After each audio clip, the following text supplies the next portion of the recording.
Hello everyone, me and my kitchen में आप सभी का स्वागत है। आज मैं बनाने जा रही हूँ कॉर्न चीज़ सैंडविच। बारिश का मौसम है, इस समय कॉर्न बहुत मार्केट में अवेलेबल है। तो आइए चलिए करते हैं शुरुआत। इसके लिए मैंने लिए कॉर्न के कुछ दाने। इन्हें मैंने अच्छे तरीके से पानी में धो दिया है। इसके जो रेशे हैं पानी में धोने से ऊपर आ जाते हैं, तो इस पानी को हम गिरा देंगे। तो इस तरह से रेशे और जो ऊपरी थोड़े छिलके होते हैं वो बाहर आ जाएंगे। तो इसके लिए फिर मैंने चॉपर लिया। चॉपर में मैंने कॉर्न के दाने डाल दिए हैं, थोड़े चॉप कर देंगे। आप चाहें तो इसे क्रश भी कर सकते हैं या फिर मिक्सी में हल्का सा ब्लेंड कर दें। मुझे इतना ही क्रश किया हुआ चाहिए। ये देखिए दाने थोड़े थोड़े क्रश हो चुके हैं। तो आइए चलिए करते हैं शुरुआत। एक तवे पे मैंने हल्का सा बटर लगाया। बटर, घी, ऑयल कुछ भी आप यूज़ कर सकते हैं। इसको लगाने के बाद हम इसमें कॉर्न के जो दाने हैं उसको डाल देंगे। क्योंकि कॉर्न को थोड़ा सा पकने में टाइम ज़्यादा लगता है, तो हम पहले से थोड़ा सा कुक कर लेंगे तो ईज़ी हो जाएगा हमारे लिए। मैंने कॉर्न के दाने इनको इनमें डाल दिया है। इसे 2 से 3 मिनट के लिए ढककर कुक करेंगे। ज़्यादा देर के लिए नहीं करना है, क्योंकि सैंडविच में भी 2 मिनट तक हमें पकाना है, तो सैंडविच में भी ये अच्छे से कुक हो जाएंगे। अब मैं इनको चला दूँगी और थोड़ा सा नमक और चिली फ्लेक्स डाल दूँगी। मैंने ढक दिया। ढक देंगे, गैस सिम रखेंगे और बीच बीच में थोड़ी देर पे देखते रहेंगे। ज़्यादा देर के लिए हमें नहीं रखना इन्हें गैस पे। अब मैं डाल रही हूँ इसमें चिली फ्लेक्स, भुना हुआ जीरा का पाउडर और थोड़ा सा नमक। इनको अच्छे से मिला देंगे। मिलाने के बाद फिर से वही सेम प्रोसेस, कवर कर देना है। फिर 2 मिनट के लिए हमें छोड़ देना है। ज़्यादा देर के लिए नहीं छोड़ना है, नहीं तो फिर ये हार्ड हो जाते हैं। तो इनकी मॉइस्चर मेंटेन रहे, बस इतनी देर के लिए हमें इसको कवर करके रखना है। मैंने फिर से ढक दिया है। कॉर्न मेरे हो चुके, मैंने हटा लिया। सेम उसी तवे पे फिर मैंने थोड़ा सा और ऑयल लगा दिया, क्योंकि मैं अनियन को डालूंगी। अब अनियन को भी हमें थोड़ा सा ट्रांसपेरेंट होने तक ही कुक करना है। आपकी मर्जी है, अगर आप अनियन को कुक करना चाहते हैं तो कुक करिए, अनलेस ऐसे ही आप यूज़ कर सकते हैं। यहाँ मैंने अनियन में देखिए जिंजर को थोड़ा सा चॉप करके डाल दिया है। तो अब इसे भी हम धीमी आंच पे स्लोली स्लोली करेंगे फ्राई। बस गोल्डन क्रस्ट नहीं आना देना है इस पर। बस सॉफ्ट हो जाए हल्के से हमारे अनियन, ट्रांसपेरेंसी ऊपर से दिखने लगे, तो फिर हम गैस को ऑफ कर देंगे और इन्हें हम धीरे धीरे चलाते रहेंगे। प्याज को फैला दिया मैंने। अब मेरे प्याज लगभग डन हो चुके हैं, आप देख सकते हैं। अब मैं इन्हें भी एक प्लेट में निकाल लूँगी।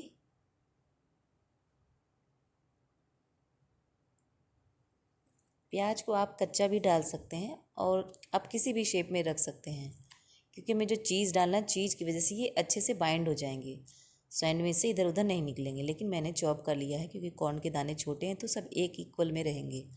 अब मैंने फिर से इसको ग्रीस कर दिया तवे को। अब मैं इसमें 2 लहसुन की कलियों को बारीक बारीक काट के डालूँगी। लहसुन की कलियों, लहसुन का और चीज़ का अच्छा कॉम्बिनेशन है। इन दोनों का टेस्ट काफ़ी अच्छा लगता है एक साथ। तो मैंने यहाँ लहसुन को काफ़ी फाइन चॉप कर दिया है। आप चाहें तो इसका पेस्ट डाल सकते हैं। लहसुन को हमें पकाना नहीं बहुत ज़्यादा, बस उसकी एरोमा जब आने लगेगी इतना देर के लिए ही करना है और धीमी आंच रखें, नहीं तो इनके बर्न होने का चांस रहता है, क्योंकि तवे पे ज़्यादा गर्म हो जाते हैं। अब मैंने इसमें बारीक कटी कैप्सिकम डाल दी, हरी शिमला मिर्च डाल दी है। इसे मैं ज़्यादा देर तक नहीं करना है, बस थोड़ी थोड़ी देर के लिए ही सब सब्जियों को सेंकना है। ये देखिए मैंने फैला दिया है। अब मैंने जो पहले से प्याज फ्राई करके रखे थे उसको मैंने इसमें डाल दिया। सबको एक साथ मिला लेना है अच्छे से। गैस धीमी ही है फिर से मेरी। आवाज़ भी। अब मैंने छोड़ दूँगी थोड़ी देर के लिए। मैंने डाल दिया यहाँ नमक, क्योंकि मैंने प्याज में नहीं डाला है पहले नमक, तो मैं यहाँ प्याज में और शिमला मिर्च में नमक डाल दूँगी।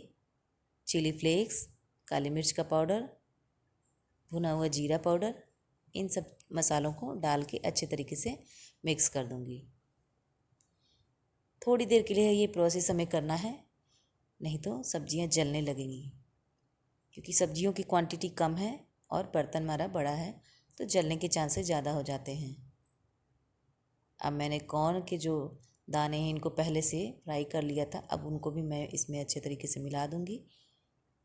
मैंने गैस ऑफ कर दिया है। अब इनको अच्छे से अब हम इन्हें अच्छे तरीके से फिर आपस में मिक्स कर देंगे। मिक्स करके मैंने ये एक दूसरे बाउल में इन्हें ट्रांसफ़र कर दिया है। ये मैंने क्यूब वाले चीज़ लिए हैं, इन्हें मैं ग्रेट कर दूंगी। ग्रेट करने के बाद जो मेरा मिक्सचर रेडी हुआ है कॉर्न का, अनियन का, कैप्सिकम का, उसमें मैं मिक्स कर दूंगी इनको। मिक्स करने से क्या है कि इसका जो इसमें बॉन्डिंग अच्छी आएगी। तो आप चाहें तो स्लाइस वाली चीज़ भी ले सकते हैं। स्लाइस की जो चीज़ होगी उसकी शीट को बिछा देंगे, फिर ये फिलिंग रखेंगे। अब मैं इसमें मिला दूंगी चीज़ को। ये मैंने मिक्स कर दिया। अच्छे तरीके से मिला देना है। आप थोड़ा बड़ा बाउल लेंगे, क्योंकि मेरा बाउल छोटा है, तो आप बड़े बाउल में ट्रांसफ़र करें, उसमें मिलाना इजी हो जाएगा। अच्छे तरीके से खूब मिला दीजिए, कहीं ज़्यादा कहीं कम ना रहे, इक्वल हो जाए। अब मैंने ब्रेड स्लाइस ली है, इस पे मैं इस मिश्रण को फैला दूंगी। आप अगर चाहते हैं तो कोई सॉस भी लगा सकते हैं, या मेयोनीज़, कोई सॉस, घर की बनी चटनी, हरी चटनी। तो मैंने इसमें कुछ भी नहीं लगाया है, ये फिलिंग में डायरेक्ट इस पर अप्लाई कर रही हूँ।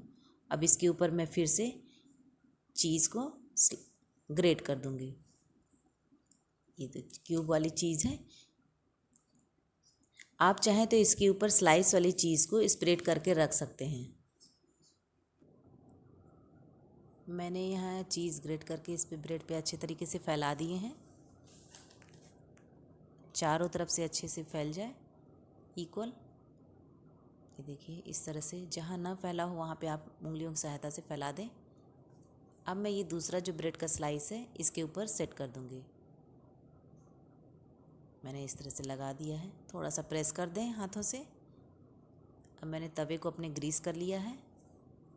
आप ऑयल फ्री अगर बनाना चाहते हैं तो आप तवे को ग्रीस ना करें, नॉन स्टिक तवे का यूज़ करें।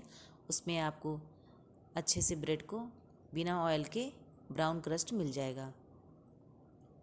अब मैंने तवे पे इसको रख दिया है और थोड़ा सा प्रेस कर दें। अब मैं इस सैंडविच को कवर कर दूंगी, कवर करके मैं बनाऊंगी। जनरली ओपन करके हम सैंडविच को बनाते हैं, लेकिन मैं यहाँ कवर कर दूंगी इसलिए ताकि जो चीज़ है अंदर से उसको हीट मिलेगा और बाहर से वो कवर रहेगा, तो अच्छे तरीके से वो मेल्ट हो जाएगा। तो मेल्ट करने के लिए हमें उसको अच्छे से कवर कर देना है। फ्लेम को थोड़ा मीडियम कर लें, फिर स्लो करें। कवर हो गया मेरा सैंडविच। अब मैंने स्लो कर दिया है, पहले मीडियम फ्लेम पर था मेरा सैंडविच, अब मैंने उसको स्लो कर दिया है। तो अब चलिए करते हैं दूसरे की तैयारी। ये मैंने लिया है मेयोनीज़। अब मैं इसको, तंदूरी मेयोनीज़ है, मैं इसको स्प्रेड करूँगी इस पे अच्छे तरीके से मैंने इसको लगा दिया। आप चाहें तो प्लेन मेयोनीज़ या फिर कोई और सॉस लगाना चाहते हैं तो आप इसको लगा के और भी इसका टेस्ट जो है बढ़ा सकते हैं। तो मैं यहाँ तंदूरी मेयोनीज़ लगा रही हूँ। ये आपके मुँह टेस्ट पे है, आपको कौन सा पसंद आता है। अब इसके ऊपर मैंने ये मिक्सचर फैला दिया चारों तरफ इसको, और थोड़ा सा इसको हम प्रेस कर देंगे। फैलाते हुए थोड़ा सा स्पून की सहायता से प्रेस करते जाएंगे। ये देखिए मैंने इस फैला दिया है और इसको मैं थोड़ा थोड़ा दबाती जा रही हूँ स्पून की सहायता से।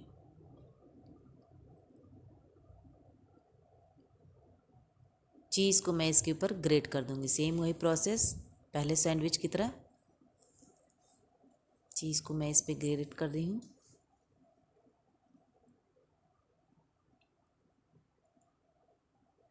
अब मैंने ब्रेड के दूसरी स्लाइस को इसके ऊपर अच्छे से लगा देना है और हल्का सा प्रेस करेंगे, फिर हम इसे तवे पे ट्रांसफ़र कर देंगे। मैंने तवे पे डाल दिया है, अब इसको मैंने कवर कर दिया। तो आइए चलिए इसको हम देखते हैं टर्न करके।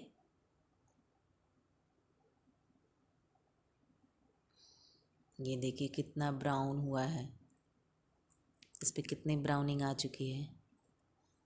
अब हम इसे फिर से कवर कर देंगे ताकि ये दूसरी साइड से भी इसी तरह से ब्राउन हो जाए और जो चीज़ है अंदर अच्छे तरीके से मेल्ट हो जाए। चीज़ का मेल्ट होना ज़रूरी है, इसलिए हम इसे धीमी आंच पे करके इसको कवर करके कुक कर रहे हैं।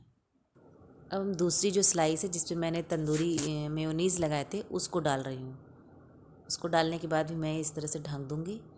ढकने से क्या है कि जो चीज़ हमने इसमें डाले हैं अंदर मिक्स किया हुआ है और ऊपर से ग्रेट किया है, तो उससे क्या होगा कि जो मिक्स वाली चीज़ है वो अच्छे तरीके से मेल्ट हो जाएगा और चीज़ सारी वेजिटेबल को बांध लेगा। ये देखिए मैंने फिर दूसरी तरफ से इसको पलट दिया, एक तरफ से अच्छे ब्राउन हो चुके हैं।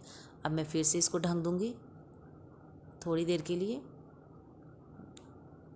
चीज़ जब तक मेल्ट नहीं होगी उसका जो है सारी वेजिटेबल्स को आपस में बांधेगा नहीं। अब मैं खोल के देखती हूँ, ये देखिए देखते हैं, देखिए चीज़ मेल्ट हो चुकी है, सारी वेजिटेबल्स आपस में चिपक गई हैं। तो अब मैं इसको थोड़ी देर के लिए और ढक देती हूँ ताकि जो वेजिटेबल्स हैं वो अच्छे तरीके से और सॉफ्ट हो जाएं, अंदर तक कुक हो जाएं। अब लगभग हो चुके हैं मेरे सैंडविच। मैं इसको खोल रही हूँ, ये देखिए कितना ब्राउन रेडी हुआ है। अब हम इसको निकाल लेंगे सैंडविच को और कट करके देखते हैं। आइए चलिए कट करते हैं इसको, देखते हैं अंदर से ये कैसा हुआ है।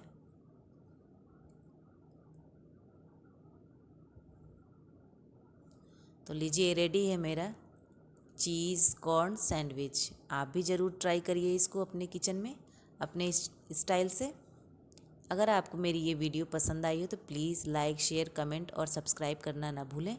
बेल आइकन को ज़रूर दबाएं। Thanks for watching.